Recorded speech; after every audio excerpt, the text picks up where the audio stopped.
বুঝছেন না বুঝেন না? আমার জীবনের শেষ স্বপ্ন আমার পীরের নামে নলেজ সিটিতে তৈরি করা। আপনাদেরকে আমি চাই শরীক হন, আপনাদেরকে চাই শরীক হন। আপনারা 10% দেন, 90% আমি দেবো ইনশাআল্লাহ। আসুন, আমি কেউ নিরাশ হয়ে যাবেন না। আমি আপনাদেরকে সুযোগ দিচ্ছি। অনেকে বলে 100 টাকা একটাই, 200 টাকা কিনে কি হবে? আরে না, শরীক হও। আমি জানি কিছু হবে না, কিন্তু শরীক হও। জুড়ে থাকো, জুড়ে থাকো। কত টাকা কত দিকে যাও, তোমাদেরকে ভালোবাসি তাই সুযোগ দিচ্ছি যে আমার পীরের নলসিটিতে এরাও জড়িয়ে থাকে। হ্যাঁ ভাই, হ্যাঁ আলহামদুলিল্লাহ। অহংকার নয়, আল্লাহ শুকরিয়া আদায় করে বলছি, আল্লাহ শুকরিয়া আদায় করে বলছি। 7-8 বছর ধরে লেগে আছে, আছে না নয়? দেখেছেন জমতে, আমি আমার জায়গায় দাঁড়িয়ে আছি না। আমি একটা জিনিস জানি, আমি মুহাম্মদ রাসূলের গোলাম।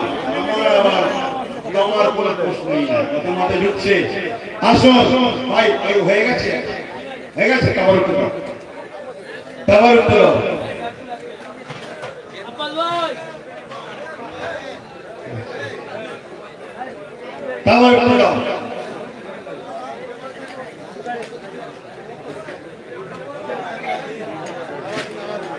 গদিতে বসে থাকলে এই মুসাফা করে যা হচ্ছে এটা নিজের নজরানা হবে। ওখানে বসে থাকলে মুসাফা করে সে সময় ছেড়ে দিয়ে 2 দিন দরবারে বসতে পারিনি পায়ের চোটের জন্য। ভালো করে শোনেন, 2 দিন দরবারে বসতে পারিনি পায়ের চোটের জন্য। শুধু নলেজ সিটির ভালোবাসায় ছুটি আছে। নাই ডাক্তার আমাকে বেরোতে মানা করেছে, ঘরে দাঁড়িয়ে আছি, দাঁড়াতে নিষেধ করেছে, ক্ষতি হয়ে যেতে পারে। চলো নলেজ সিটি আগে, পার একই বাকি লাভ নিয়ে নলেজ সিটি না হবে। যে পীরের জন্য সব পেলাম ইজ্জত সম্মান, সে পীরের যদি কিছু না করতে পারলাম তাহলে বেকার হয়ে গেল। তাই 2 দিন ওখানে বসতে পারিনি। লক্ষ লক্ষ মানুষ আছে, দেখতে পাইনি। এখানে কিন্তু 3 দিনই আসলাম কষ্ট করে, শুধু নলেজ সিটি ভালোবাসা যাই। যদি আমার বাপ ভাইরা নলেজ সিটির পাশে একটু দাঁড়ায়, যা দেয় যা দেয় নলেজ সিটির পাশে একটু দাঁড়ায়, নলেজ সিটির পাশে দাঁড়ায়, সেজন্য ছুটে এসেছি। আমি কি করতে চাইছি আপনারা বুঝতে পারছেন কি আমি জানি না, কিন্তু মনে রাখবেন এলেম ছাড়া কখনো কামিয়াবি নাই। আসুন সকলে তওবা করুন। তবে একটা কথা মনে রাখবেন, এই যে সেন্টার দেখছেন, এখানে কোনো ধর্ম শিক্ষা কেন্দ্র আমি তৈরি করছি না। এখানে মুসলিম, হিন্দু, দলিত, আদিবাসী, সাঁওতাল, বাগদি, খ্রিস্টান, মুসলমান, শিখ, পাঞ্জাবি সবাই এলেম শিক্ষা, সবাই পড়াশোনার জন্য আসবে। এখানে জেনারেল লাইনের শিক্ষা অর্জন করছি। তাহলে আপনারা কি মাদ্রাসা করবেন না? আমি 50টা শিক্ষা প্রতিষ্ঠান চালাই মাদ্রাসা। ফুরফুরা শরীফে করবেন না? শুনে রেখে দেন, একটা জায়গায় আমি জায়গা বলবো না, এটা বলে যে কি বিপদে পড়েছি আমি জানি। আগে প্রচার করে কি ভুল করেছিলাম, আমি শিক্ষা পেলাম। এত মানুষের মধ্যে জানতাম না, এত হিংসা। अरे आपन तो हिंसा करते की बोलो दायर पता हमें तो लूट लिया है आपने में, गैरों ने कहा बंसा, मेरे किस्ती जहां डूबी वहां पानी पानी। हर बात की खड़ा कर रही ना, शेर कैसे बोलो हर पता नहीं को नहीं हो ता সেই জায়গায় আমি একটা জায়গায় 30 বিঘের উপরে কম বেশি জায়গা কিনে রেখেছি। সেখানে কিন্তু আমি দিনী শিক্ষা কেন্দ্র তৈরি করব ইনশাআল্লাহ।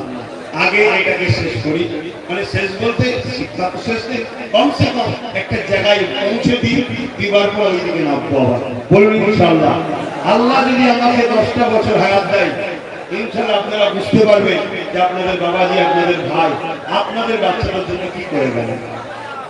একটাই কারণ, আজ কোটি কোটি কোটি কোটি লোক দাদা হুজুরের রওজা মুবারকে এসে দাঁড়ায় না, দাঁড়ায় না, দাঁড়ায় না, দাঁড়ায় না। বলুন আপনার বাচ্চা বলে দেন আমার কবরের কাছে উঠতে দাঁড়ায়, এই আশা নিয়ে সব রয়ে যাবে দুনিয়ায়, কিচ্ছু থাকবে না, কিচ্ছু নিয়ে যাবো না, কিচ্ছু নিয়ে যাবো না। আপনারটাও কবরের জন্য কিতাও দেবে। এটাই দুনিয়া, হ্যাঁ এটাই দুনিয়া। মেনে নিতে হবে আপনাকে। কোথায় মরণ আছে, কিভাবে আছে, কিভাবে হবে, জানাজা হবে কিভাবে। আপনি কি বলছেন? হ্যাঁ কখন কি অ্যাক্সিডেন্ট ঘটে, কোথায় কি হয় কে জানে। অতএব এই আখিরাতে একটা জিনিস নিয়ে যাওয়া যাবে। আসুন সকলে হাত তুলে আল্লাহুম্মা আমিন, আল্লাহুম্মা আমিন। হে আল্লাহ, আমার বাপ ভাইগুলোকে নিয়ে একটু আলোচনা করলাম। আল্লাহ, দু কথা বলার তৌফিক দিলেন। আল্লাহ, বললাম বলা করার মধ্যে কোনো ভুল ভ্রান্তি হলে আল্লাহ আপনি মাফ করে দিন। আল্লাহ মালিক, আপনি একমাত্র আমার ভরসা। আপনার ভরসায় আমি লেগেছি। আল্লাহ, আপনার ভরসায় আমি লেগেছি। পৃথিবীকে আপনি দেন, পৃথিবীকে আপনি দেন। আমি গুনাহগারকে আপনি দিয়েছেন। আপনি আমাকে যা দিয়েছেন মালিক, অনেক দিয়েছেন। আলহামদুলিল্লাহ, সুম্মা আলহামদুলিল্লাহ, সুম্মা আলহামদুলিল্লাহ। মালিক, আপনার কাছে ভিক্ষা চাইছি। এ আমার এতগুলো বাপ ভাই এসে বসেছে। আল্লাহ, এই নালিশটিকে আপনি কবুল করে নেন। আল্লাহ, আল্লাহ এই নালিশটিকে কবুল করে নেন। আল্লাহ, এই নালিশটিতে আগত প্রত্যেকটা মেহমানকে আপনি কবুল করুন। আল্লাহ, আমাদের জীবনের গুনাহ খাতা আপনি মাফ করে দিন। আল্লাহ, আমাদেরকে নামাজি বানান, রোজাদার বানান, হাজি বানান, জাকরিন বানান, মুত্তাকি বানান, পরেজগার বানান। আল্লাহ, যতগুলো আমার দাদা বীরের পাগলরা এসেছে সবাইকে সুস্থভাবে ঘরে পৌঁছে দেবেন। আল্লাহ, আলেম ওলামা সিলসিলা যারা রয়েছেন তিনাদের সংসারের অভাবকে দূর করে দেবেন, দ্বীনের খিদমত করার তৌফিক দেবেন, হক কথা বলার তৌফিক দেবেন, ইলম ইলহাম দান করবেন, যাতে করে মানুষকে মিষ্টি সুরে আল্লাহর পাকলার দিকে টেনে আনতে পারে, আপনার নবীর পাগল যাতে বানাতে পারে। হে আল্লাহ, প্রত্যেকটা আলেমকে আপনার পাগল, আপনার নবীর পাগল বানান, এবং তারা যেন মনে একটাই কাজ রায়, আপনার এই বান্দা বান্দীগুলোকে আপনার নবীর পাগল বানাবার জন্য কাজ দায়িত্ব নিয়ে নেয়। আল্লাহ, হে আল্লাহ, আপনি সেই আলেমদের সাথে আমাকে একটু কাজ করার সুযোগ দেবেন। আল্লাহ, আপনার হাবিবের গোলামি করার তৌফিক দেবেন। আল্লাহ, আল্লাহ আপনার হাবিবের দিনের খিদমত করার তৌফিক দেবেন। মানুষের কাছে গিয়ে গিয়ে নবী নবী নবী নবী শোনাবার তৌফিক দেবেন। আল্লাহ, আপনার নবী কিয়ামতের দিনে আপনার হাবিবের জুতো বা গোলাম হয়ে যেন উঠতে পারি। আল্লাহ, আল্লাহ, আহলে রাসূলের খাদেম হয়ে যেন উঠতে পারি। আল্লাহ, আল্লাহ, এই দোয়া আপনার কাছে রাখি, আপনি সুযোগ আমাকেও দেবেন। আল্লাহ, সবাইকে দেবেন। আল্লাহ, আল্লাহ, পাশাপাশি আমার মুজাদ্দেদ জামানের রূহানি বাচ্চাদেরকে সবাইকে আল্লাহ আপনার নবীর পাগল বানিয়ে দেন।